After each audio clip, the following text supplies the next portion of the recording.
아, 3년 동안 요한복음을 잘 마쳤습니다. 무엇보다도 잘 들어주신 여러분께 진심으로 감사를 드리고, 어떤 분이 빠지지 않고 저희 요한복음 강의 골수 팬이 한 분 계십니다. 제가 포항에 사는 것으로 제가 알고 있는데요. 보통 28명에서 35명이 제 요한복음 강의를 듣고 또 듣고 하시는 분이 정말 은혜를 받으셨는지 한국 교회에 이런 강해 설교가 있다는 것에 대해서 진심으로 감사를 드린다고 연말 인사를 했습니다. 그래서 우리 교회에서 선포된 하나님의 말씀 강해 설교가 결코 무의미하지는 않겠구나.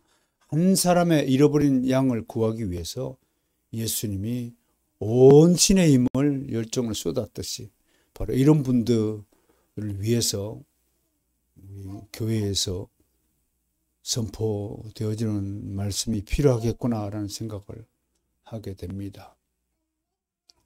아멘. 네. 서연인가 이름이? 우리 서연아, 아멘.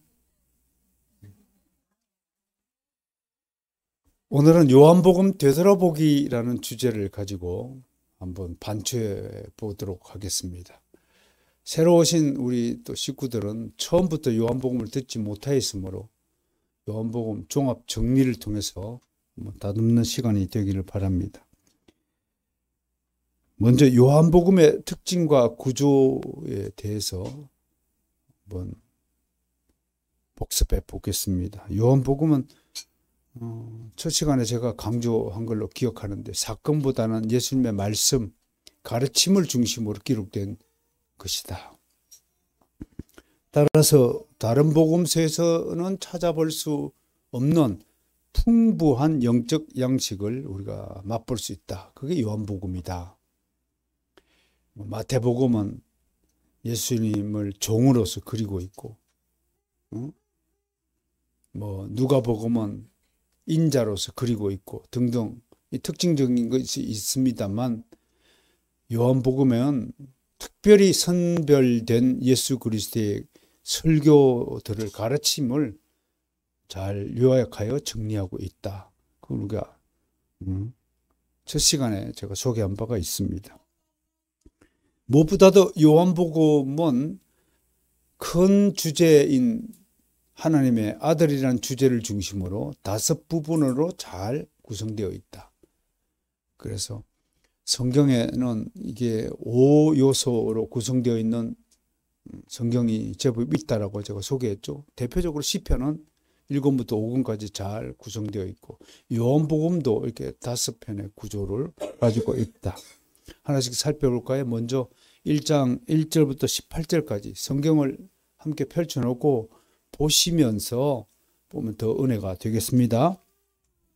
이 부분에서는 인트로덕션 부분인데, 이 부분에서는 사도 요한이 굉장히 고심하고 상당히 오랜 시간 동안 연구한 부분의 흔적이 담겨 있습니다. 왜냐하면 사도 요한이 이 요한복음을 썼을 70년대쯤 혹은 60년대 말쯤의 상황을 보시면 팔레스타인 지역에는 완전히 헬라 문화가 점령하다시피 했거든요. 그래서 헬라 문화에 익숙한 독자들을 염두하여서 복음을, 예수 그리스도의 복음을 전하고자 한 의도가 이 요한복음을 시작하도록 만든 배경이었다. 그렇게 설명할 수 있겠습니다. 그래서 여기서 요한은 예수 그리스도의 근본과 정체성, 그리고 예수 그리스도를 증거하는 세례 요한을 소개하고 있고, 특히 헬라인들에게 예수 그리스도의 복음을 설명하기 위해서 그들이 사용하는 용어를 차용해서 쓰고 있다. 대표적으로 태초에 아르케라는 헬라를 쓰고 있고요. 그 다음에 로고스라는, 헬라인들은 로고스를 이성, 학문 이렇게 사용하고 있습니다만, 우리 사도 요한은 로고스를 하나님의 말씀이라는 의미로 사용하고 있다. 그 다음에 조에, 바이오스, 푸시케, 생명, 오르는 빛, 이런 단어들을 요한이 쓰고 있다는 것을 볼 때에, 요한복음은 누구를 염두하고 쓴다면 바로 헬라인 개종자들 또는 헬라 문화에 익숙한 사람들에게 복음을 설명하고자 이 복음서를 기록했다는 것을 잘 알 수가 있겠습니다. 그 다음에 두 번째 단락은 1장 19절에서 4장까지입니다. 여기에는 7가지 이적들을 소개하면서 각 이적마다 예수 그리스도의 설명서가 붙어 있습니다. 7가지 이적이 뭔가요? 물을 포도주로 변화시키고 왕의 신하의 아들을 고치고 등등 7가지 이적이 있는데, 그 이적을 통해서 예수님이 무엇을 우리에게 말씀하시고자 한 것이었는가, 그 메시지가 각각 독특합니다. 물을 왜 포도주로 변화시켰을까요? 이것은 이제 율법의 시대에서 은혜의 시대로 변화가 되었다라는 것을 말씀하시고자 이런 이적을 선포했다고 하는 것입니다. 왕의 신하의 아들을 고치신 것은, 신하의 아들을 고친 것은 육신의 질병을 고치는 것보다도 육신의 질병을 통하여 그 영적 상태를 고치시기 위해서 예수 그리스도가 이 땅에 오셨다는 것을 사도 요한이 증거하고 있다는 것입니다. 세 번째는 중풍병자를 고치시죠. 약한 자를 강하게 하신 것. 무리를 먹이시면 육적인 배고픔을 채우는 것이 아니라 영적인 배고픔을 채우기 위해서 예수 그리스도가 이 땅에 스스로 생명의 떡이 되어서 오셨다는 것을 말씀하고 있습니다. 무리를 걸으심, 두려움을 극복하는 믿음의 역사를 보이신 것이고요. 소경의 눈을 뜨게 하심은 어두운 세계에서 빛의 세상으로 우리를 인도하여 주신 것이고요. 나사로를 살리심은 사망 권세에서 해방시켜 생명으로 인도하신 것을 보여주신 사건으로, 특별히 사도 요한은 예수 그리스도의 수많은 이적 중에서 이 7가지 이적을 선별하여 우리에게 소개하고 있다는 것을 알게 됩니다. 세 번째 단락은 5장부터 12장까지입니다. 여기서는 주로 하나님의 아들에 대한 배척과 대적 행위들을 다루고 있습니다. 어딜 가든 예수 그리스도는 반대에 부딪힙니다. 여기서 대적자들의 핍박이 더욱 거세집니다. 점점 십자가의 고난이 현실 앞으로 다가오는 것을 알게 됩니다. 한 구절씩 여러분 저와 함께 읽어보죠. 5장 18절, 유대인들이 더욱 예수를 죽이고자 하니 이는 안식일을 범할 뿐 아니라 하나님을 자기의 친아버지라 하여 자기를 하나님과 동등함으로 삼으심이라. 7장 20절, 우리가 대답하되 당신은 귀신이 들렸도다. 누가 당신을 죽이려 하나이까? 7장 30절, 저희가 예수를 잡고자 하나 손을 댄 자가 없으니 이는 그의 때가 아직 이르지 아니하였음이라. 8장 59절, 저희가 돌을 들어 치려 하거늘 예수께서 숨어 성전에서 나가시니라. 10장 20절, 그 중에 많은 사람이 말하되 저가 귀신 들려 미쳤거늘 어찌하여 그 말을 듣느냐 하며, 10장 31절, 유대인들이 다시 돌을 들어 치려 하거늘, 11장 53절, 이날부터는 저희가 예수를 죽이려고 모의하니라. 마지막 12장 36절, 예수께서 이 말씀을 하시고 저희를 떠나와서 숨으시니라. 어때요, 여러분? 예수님의 사역이 참 편안한 길이었죠. 그랬다면 얼마나 좋았을까요? 예수님은 가는 곳곳마다 반대자들로부터 모진 소리를 들었고 심지어 돌을 들어 치려까지, 얼마나 사람이 악하면 아무 죄 없는 하나님의 아들을 돌을 들어 치려 한단 말입니까? 그러니까 하나님의 기름 부으신 자를 함부로 대적하는 어리석은 일을 범치 않도록 우리는 매우 조심해야 할 것입니다. 네 번째 단락 13장에서 17장까지는 이제 두려움과 혼란에 빠진 제자들, 내가 이제 너희들 떠날 때가 됐다라는 말씀에서부터 제자들은 이제 불안감을 느끼고 주님 없이 우리가 어찌 살아갈 수 있겠나이까. 마치 어린 나이에 부모를 잃어버린 고아 같은 신세에 빠진 제자들을 주께서 다 그 사정을 아시고 위로하시고 격려하시는 예수님의 생생한 강화가 담겨 있습니다. 이 강화 중에서 특히 다락방 강화 13장 1절부터 14장 31절까지 이 강화는 사도 요한이 아마 옆에서 예수님의 말씀을 한 자도 빠뜨리지 않고 낱낱이 기록하여 우리에게 전하고 있는 것으로 보여질 때 얼마나 우리를 감동시키는 강화인지. 그래서 신학적으로는 구속사의 대미를 장식하는 교훈이다, 그렇게 평가하고 있는 것입니다. 이런 강화들은 옛날에 우리 어렸을 때 신학생활 때는 거의 다 주일학교 학생들에게 다 암송하게 하고 예수님의 설교 대회를 열었던 기억이 지금도 생생합니다.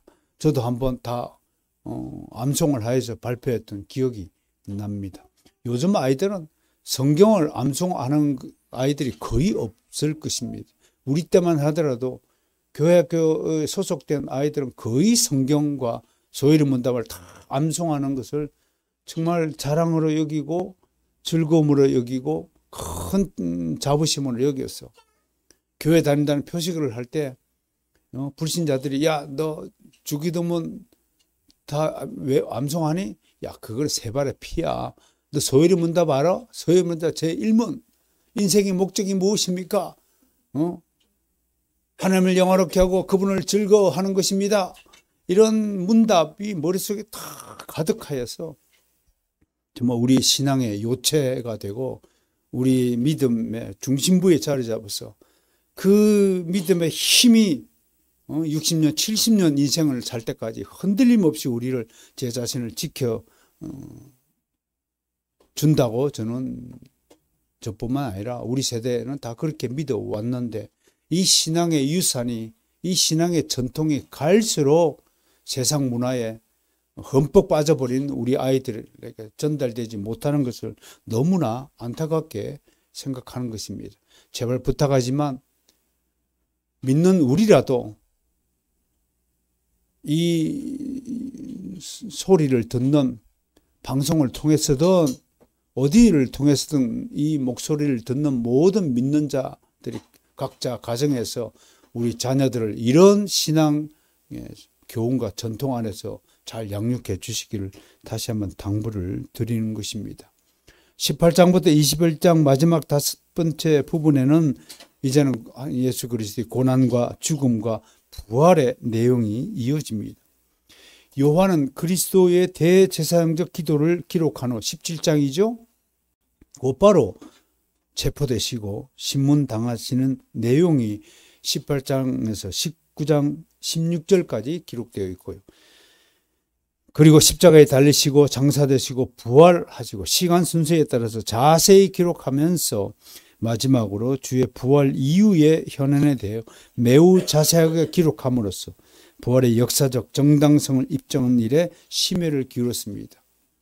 특히 헬라인들, 특히 인본주의적 사고에 완전히 쩔어 있는 헬라인들, 이성주의자들에게 부활의 정당성, 부활의 역사성을 설명하고 입증한 일이 결코 쉬운 일이 아니었다는 것을 여러분 유념하시면서 이 요한복음서의 필요성, 요한복음서의 절대적인 것들을 가슴에 새기고 영원토록 담아서 잃어버리지 않도록 기도하고 애를 써야 할 것입니다. 이제 두 번째로 요한복음서가 쓰여진 시대적 배경을 좀 알아보겠습니다. 이런 시대적 배경을 통해서 우리는 요한복음서의 내용들이 왜 이런 내용들로 꾸려져 있는가를 이해하게 될 것입니다. 우선 정치적 상황부터 살펴보겠습니다. 당시 로마 정부로부터 기독교인들이 엄청난 박해를 받고 있었습니다. 특히 여러분 로마 황제, 미친 황제, 그러면 누가 떠오릅니까? 네로 황제에 의해서 그리스도인에 대한 수많은 핍박이 있었습니다. 사자굴에 던져지기도 하고요. 화형당하기도 하고요. 온갖 고초를 당하고 혀를 뽑히기도 하고 귀가 잘리기도 하는 등 정말 수많은 그리스도인들이 이때부터 그 60년대, 64년대 네로 황제가 로마 대화재 사건 정점을 이루지 않습니까? 역사적으로 이럴 때 엄청난 박해가 있었습니다. 그리고 영적으로는 예수님의 신성을 부인하는 이단들이 벌써 이때부터 세력을 확대하고 있었습니다. 그 이단의 뿌리가 참으로 길다는 것은 정말 지독하게 뿌리 깊다는 것을 우리는 알게 됩니다. 그러므로 이단을 우습게 생각하면 절대로 안 됩니다. 무엇이 이단이냐? 이 부분에 대해서는 저마다 학자마다 다른 의견입니다만 저는 참된 교회가 아니라면 다 이단성을 가지고 있다고 진단할 수 있을 것입니다. 만약에 여러분 몸 안에 암이 발견되었습니다. 그 암이 발견된 사람을 두고 건강한 상태라고 그 누구도 말하지 못할 겁니다. 그러면 교회가 참된 교회의 본질에서 조금이라도 이탈된다면 그것을 우리가 참된 교회의 온전성을 그대로 보존하고 있는 교회라고 말할 수 없는 것과 같은 이치입니다. 그런 점에서 여러분들 두 눈을 부릅뜨고 이 땅에서 발휘되는 가짜 복음을 정말 잘 분별을 하고 경계하며 살아가는 지혜가 필요할 것이라고 다시 한번 생각을 합니다. 그 이단에 대해서 한 두 가지 제가 사례를 소개했습니다. 여러분, 최초의 이단이 누구냐면 세례 요한의 제자들이 만든 교단입니다. 세례 요한을 자기들 종교의 창시자로 존경하고 숭배하는 그룹이 나타났습니다. 벌써 이때부터 예수 그리스도를 숭배하는 사람들이 아니라 예수 그리스도를 증거하는 세례 요한. 세례 요한은 뭐 가이드에 불과하잖아요. 그죠? 근데 벌써 사람을 숭배하는 문화. 뒤이어서 제가 여기 발표하지 않았습니다만 세례 요한을 추종하는 그룹에 이어서 바로 바울 종교가 태어납니다. 이만큼 사람은요, 이단성을 가지고 있다는 것을 우리가 알게 됩니다. 그래서 세례 요한은 손사래를 치면서 자기를 추종하고 지지하는 사람들이 나타나서 종교를 만들자 세례 요한은 이렇게 얘기했습니다. 예수님은 흥하고 나는 쇠하야 하고 예수님은 만물 위에 계시고 나는 땅에 속한 자일 뿐이다 라고 스스로를 경계하였습니다. 그러나 세례 요한이 죽은 뒤에도 이들은 해체하지 않고 이단의 길을 걸었다고 합니다. 그 다음 이단이 하나 있습니다. 예수님이 성천하신 이후로 예수님의 신성을 부인하는 이단들이 여기저기 나타났습니다. 어떻게 하나님의 아들이 십자가에 달려 죽을 수 있느냐? 예수님은 그냥 사람일 뿐이었다라고 강조하는 무리가 나타났다고 하는 것입니다.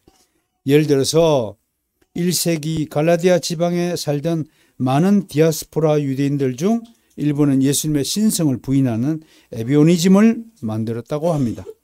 이들에 의해 소아시아 지역의 그리스도인들이 미혹당하는 등 일대 위기가 발생했습니다. 이런 위기 속에서 사도 요한은 기존의 복음서들이 상대적으로 예수님의 신성보다는 인성에 초점을 맞추어 기록한 것을 보고 예수님이 그리스도이시다, 예수님이 하나님의 아들이시다, 삼일체의 제2위 되시는 분이시다, 하나님과 동등한 분이시다라는 사실을 논리적으로 조직적으로 정립할 필요를 실감했습니다. 이에 요한은 요한복음서를 대략 주 68년에서 70년경에 기술하여 어린 초대교회의 기초교육서로 삼게 하였고, 이에 85년경에는 세 권의 서신서 요한 1서, 2서, 3서를 추가로 저술하고 예수님의 신성을 부인하는 자를 적 그리스도요 거짓말쟁이요 마귀의 자녀라고 강력하게 경고하였습니다. 이제 정치적 사항과 영적인 사항, 이어서 세 번째로 로마 제국 내에서 그리스도인이 직면한 또 하나의 과제가 있었습니다. 그것이 바로 로마의 종교관과 헬레니즘 사상과 문화의 영향이었습니다. 로마인들은 그리스 로마 신화 등을 바탕으로 한 이교적인 다신론이 지배적이었습니다. 아무튼 로마 신화, 그리스 신화에 보면 모든 신이 백과 정명처럼 나열되어 있었습니다. 불의 신, 물의 신뿐만 아니라 죽음의 신, 어둠의 신, 고통의 신, 전쟁의 신, 폭풍의 신, 이렇게 갖다 붙이면 다 신이었던 사회가 그리스 로마 사회였고, 이 사회를 우리가 전문 용어로 그리스, 그레코 로만 문화라고 일컫는 것입니다. 이런 사람들에게 예수님의 인류의 구속을 위해 지상에 오신 하나님의 아들이자 구세주이심을 가르치고 정립할 필요가 생겼습니다. 그래서 요한은 예수님의 하나님 되시는 신성을 체계하여 각 교회를 가르칠 필요가 있었기 때문에 요한복음을 기록했다고 하는 것입니다. 다음으로 큰 과제는 헬레니즘에 대응하는 것이었습니다. 삽시간에 헬레니즘이 유대인들을 휩쓸었습니다. 저는 요즘에 우리 핸드폰 문화를 보면 헬레니즘 문화가 왜 삽시간에 유대인 사회를 다 휩쓸었는가를 알게 됩니다. 요즘 한국인들 치고 이 핸드폰을 손에 쥐지 않는 사람은 거의 없을 것입니다. 그만큼 핸드폰 문화가 모든 그리스도인 교회 다니든 안 다니든 간에 모든 사람을 지배하고 말았습니다. 그래서 어떤 목사님이 설교 시간에 한국 사회에서 최대의 사탄의 그룹은 삼성이다. 삼성이 핸드폰을 만들어 가지고 우리 아이들을 성경보다, 옛날에는 정말 저도 어렸을 때 이 성경을 참 많이 읽었거든요. 이게 주 독서 대상이었어요. 이걸 읽고 톨스토이를 읽고 도스토옙스키를 읽고 스탕다를 읽고 칸트를 읽고 하이데거를 좋아하고 이렇게 나갔는데, 그래서 제가 보기엔 평가하는 것이 아니라 우리 세대는 생각에 좀 깊이가 좀 있어요. 대화를 해보면 뭔가 좀 생각의 깊이가 다르다는 것을 알게 돼요. 물론 요즘 아이들이 다 그렇다는 건 아닙니다.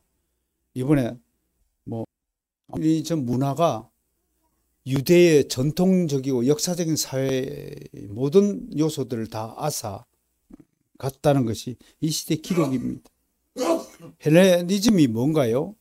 헬라어를 중심으로 고대 그리스의 종교와 철학과 사상, 그리고 문화와 예술, 윤리, 도덕 등이 그대로 로마 제국으로 흘러들어와서 구축된 하나의 큰 세계관과 가치관을 말합니다.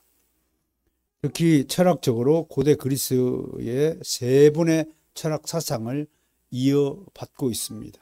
누군가요?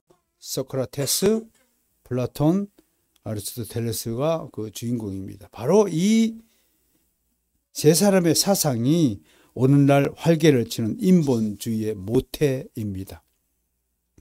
헬레니즘의 영향으로 로마인들은 새로운 철학과 사상 및 신문화에 대해 큰 관심을 보였습니다. 그러니까 이런 거예요. 세속 문화는 계속 새로운 것을 추구해요. 이 새로운 사상, 이 문화에 빠져버리면 계속해서 세속화가 이루어진다는 것입니다. 그래서 이런 분들이 교회 안으로 침투하면 바로 신복음주의화가 되는 겁니다. 그래서 개혁주의가 추구하는 종교개혁의 정신이라든지 우리의 출발 지점으로 서서 잃어버리지 말자, 이런 고전주의, 이런 정통주의, 이런 역사성에 대해서 별로 관심이 없어요.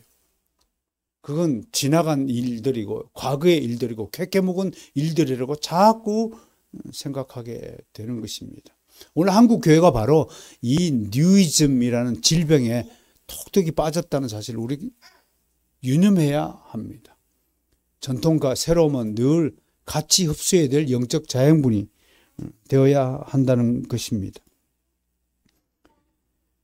그래서 이분들은 정치적으로도 더 발전된 정견을 듣기를 좋아했으며 광장이나 거리의 대중 앞에서 자기의 생각을 펼치고 논쟁하기를 좋아했고 낮에는 목욕하고 경기장 관람으로 시간을 보내다 밤에는 온갖 유흥놀이와 오락 등으로 세월을 보냈습니다.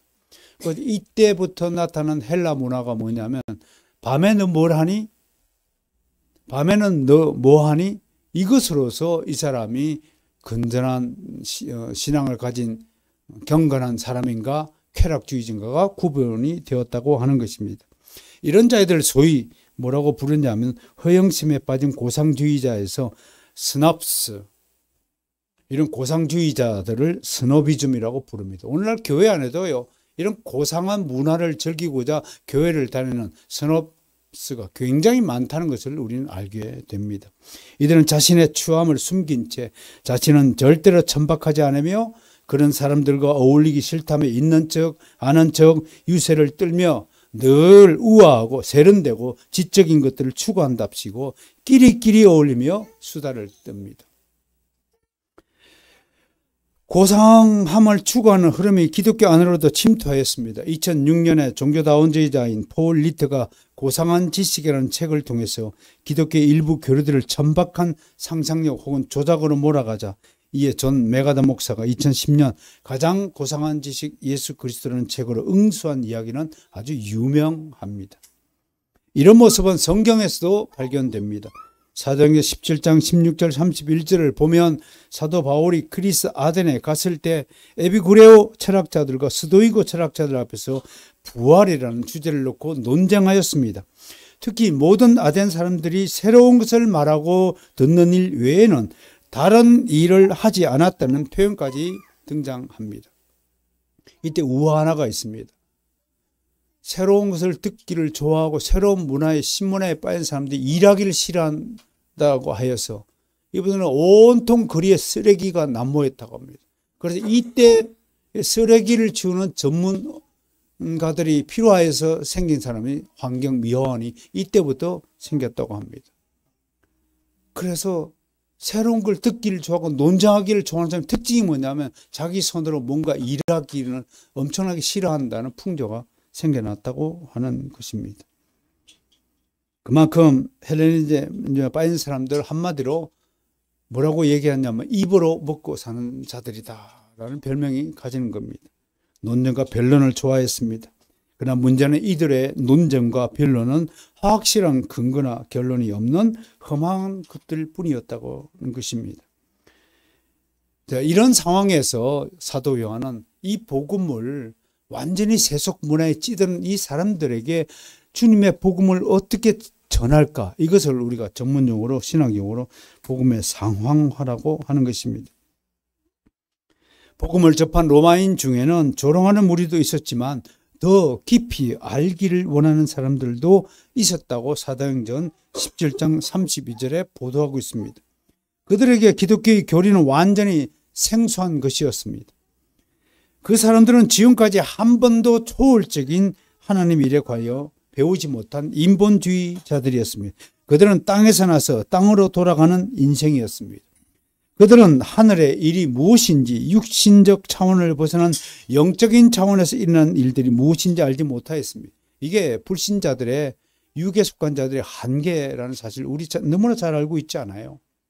눈에 보이는 것에만 관심이 있고 눈에 보이진 영적인 일에 대해서는 무관심한 자들이 바로 세상에 속한 자들이고 이들이 바로 육체의 소유에 사로잡힌 자라고 성경은 고발하고 있거든요. 그들은 평생토록 인간의 이성과 논리를 중시하고 인간 중심적 사고방식으로 가르침을 받고 무장한 사람들이었습니다. 이런 상황에서 요한은 복음의 상황화를 고려했을 것입니다. 인본주의로 똘똘 뭉친 이 사람들에게 예수님이 하나님이시고 그분은 인간의 구원을 위해 이 땅에 성육신하셨고 우리 죄를 대신하여 죄값을 지불하기 위해 십자가에 못 박혀 죽으심으로 우리를 구원하셨고 죽은 지 3일 만에 부활하시어서 성천하신 하나님의 아들이심을 헬레니즘의 사람들에게 설명해야 했습니다. 그 결과가 바로 요한복음이라는 것입니다. 그래서 요한은 첫 시작부터 헬레니즘의 용어들을 가지고 복음을 소개합니다. 이 현명한 복음 전파의 방식으로 인해 로마의 식자층 속으로 주의 복음이 파고 들어간 것입니다. 함께 읽을까요? 태초에 말씀이 계시니라. 이 말씀이 하나님과 함께 계셨으니 이 말씀은 곧 하나님이시라. 제가 1세기 이 유대 사회에 살지 못했지만 이 1장 1절의 말씀을 들은 헬라 사상, 헬라 문화에 익숙한 식자층들은 귀가 눈이 아마 번쩍 뜨지 않았을까. 아마 이런 그 서두로 시작하는 문장은 아마 그들 평생에 처음 접하지 않았나 생각을 해봅니다. 이제 그렇다면 요한복음의 목적은 뭐냐? 몇 가지 목적을 여러분에게 정리하여 소개합니다. 제일 중요한 목적은 우리가 오늘 본문으로 소개한 20장 31절 말씀입니다. 예수가 그리스도다. 이 사실을 믿게 하는 것입니다. 그리스도는 헬라어로 뭐라고 표기하죠? 그리스토스. 그 다음에 히브리어는 메시아고 뜻으로는 기름 부음을 받은 자라는 뜻입니다. 구약 시대의 제사장이나 선지자나 왕을 임명할 때 감람류로 기름을 머리에서 붓는 것에서 유래한 이름입니다. 예수님이 기름 부음 받은 자라는 것은 이 세상을 구원하기 위하여 성부 하나님부터 특별히 선택되셨다는 것을 의미를 가집니다. 그래서 기름 부음 받은 예수님을 영어로 표기할 때는 anointed one에서 A와 O를 대문자로 씁니다. 이것은 고유명사를 뜻하는 거고 유일한 것이라는 것을 뜻합니다. 하나님의 아들도 마찬가지예요. The Son of God 할 때 Son과 God의 앞 글자를 대문자 S와 G로 표기합니다. 또 아들의 헬라어를 대문자로 시작할 때 예수 그리스도는 하나님의 아들이라 할 때 그 아들은 휘오스라고 대문자로 표기하지만 일반 신자들을 하나님의 아들들이라고 표기할 때는 소문자 휘오스라고 표기하는 것입니다. 또 요한복음서는 이럴 때 예수님이 그리스도이심과 하나님의 아들이심을 믿는 자만이 영생을 얻는다라는 것을 증거하기 위해서 요한복음서를 기술했다고 하는 것입니다. 즉 예수님이 하나님을 믿고 예수님의 말씀을 듣고 믿어야 영생을 얻을 수 있다고 증언합니다.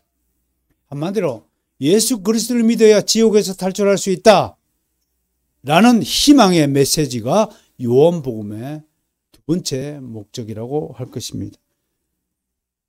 세 가지 말씀을 제가 소개했죠. 시작. 하나님이 세상을 사랑하사 독생자를 주셨으니 이는 저를 믿는 자마다 멸망치 않고 영생을 얻게 하려 함이니라. 내가 진실로 너희에게 이르노니 내 말을 듣고 또 나 보내신 이를 믿는 자는 영생을 얻었고 심판에 이르지 아니하느니 사망에서 생명으로 옮겼느니라. 영생은 그 유일하신 참 하나님과 그가 보내신 자 예수 그리스도를 아는 것이니라. 그래서 요한복음서를 영생복음서라고 별명을 붙이는 이유가 여기에 있는 것입니다. 다음으로 요한복음서의 특별한 특징이 뭐냐면 예수 그리스도가 자신을 직접 묘사한 표현들이 수두룩하게 등장하고 있다는 것입니다.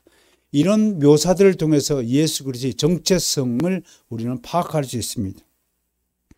그리스도는 생명의 떡이요 세상의 빛이시며 양의 문 선한 목자 부활이요 생명이요 길이요 진리요 생명이요 참 포도나무라고 비유하셨습니다. 나아가 I am he, 내가 그다 라고 직접적으로 비유하셨습니다. 이것 때문에 수많은 유대인들이 돌을 들어 예수 그리스도를 죽이려고 하지 않았습니까? 이제 마지막으로 요한복음서의 메시지를 그렇다면 한마디로 요약하면 뭐라고 할까요? 저는 단연코 믿어라. 믿어라라는 한 단어에 집약된다고 생각을 합니다.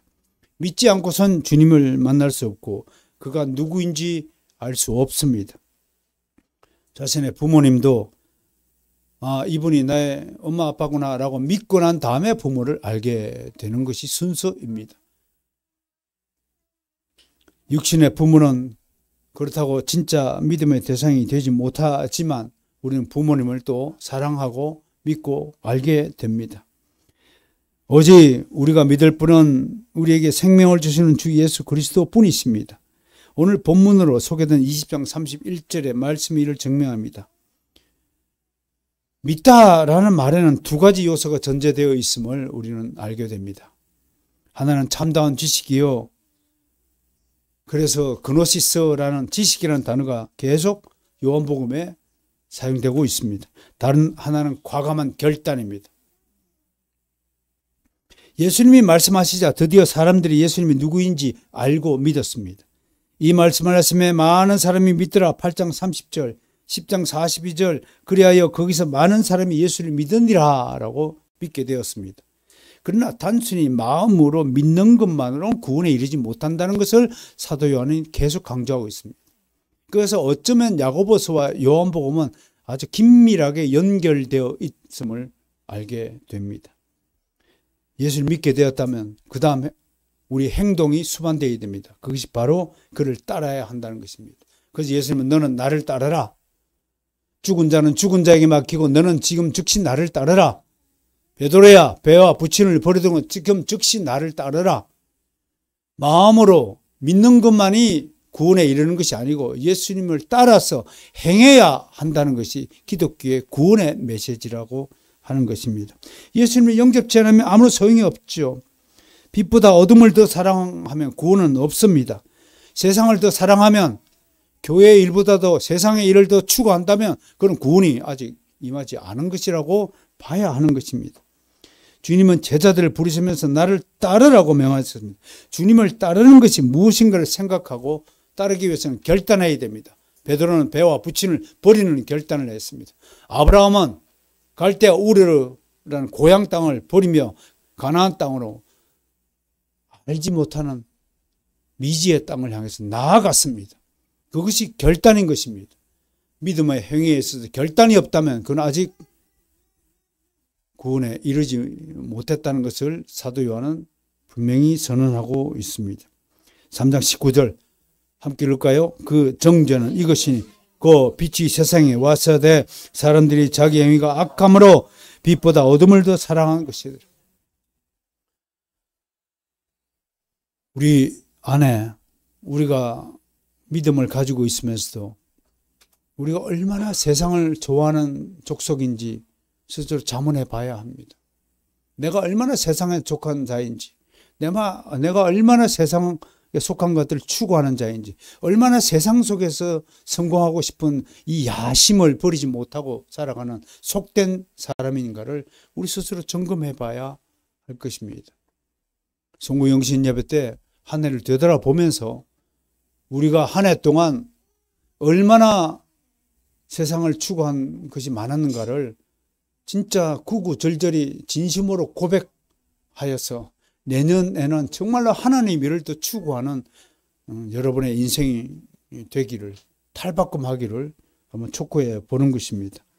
마지막으로 믿음의 생활에서 조심해야 할 것은 다른 사람이 친한 친구나 애인이나 가족, 친지 등이 믿음을 갖기를 간절히 원하는 마음에서 믿음을 이론적으로 설명하러 들거나 입술로 연설하는 행위를 절제해야 한다는 것입니다. 이것은 성경이 말하는 전도의 방식도 아니고 개혁교회가 추구하는 전도의 요구도 아닌 것입니다. 믿음은 설명을 듣고 이성적으로 이해한다고 하여 그 사람이 믿음을 가지는 것이 아닙니다. 그리스도인은 복음을 전하기 전에 말보다 믿음의 사람으로서 본이 되는 삶을 살아야 합니다. 신뢰를 먼저 구축해야 합니다. 심리학에도 라포를 구축한 다음에 상담하라라는 용어가 있습니다. 그 사람에게 신뢰를 얻으려면 본이 되는 삶을 먼저 살아야 됩니다. 네가 하는 말은 내가 정말 믿을 수 있어 라는 신뢰가 구축이 되도록 노력해야 될 것입니다. 그런 사람에게 그런 상태에서 내 이야기가 전해진다면 그는 나의 말에 귀를 기울일 것입니다. 조용히 세상을 청소하는 청소부가 되십시오.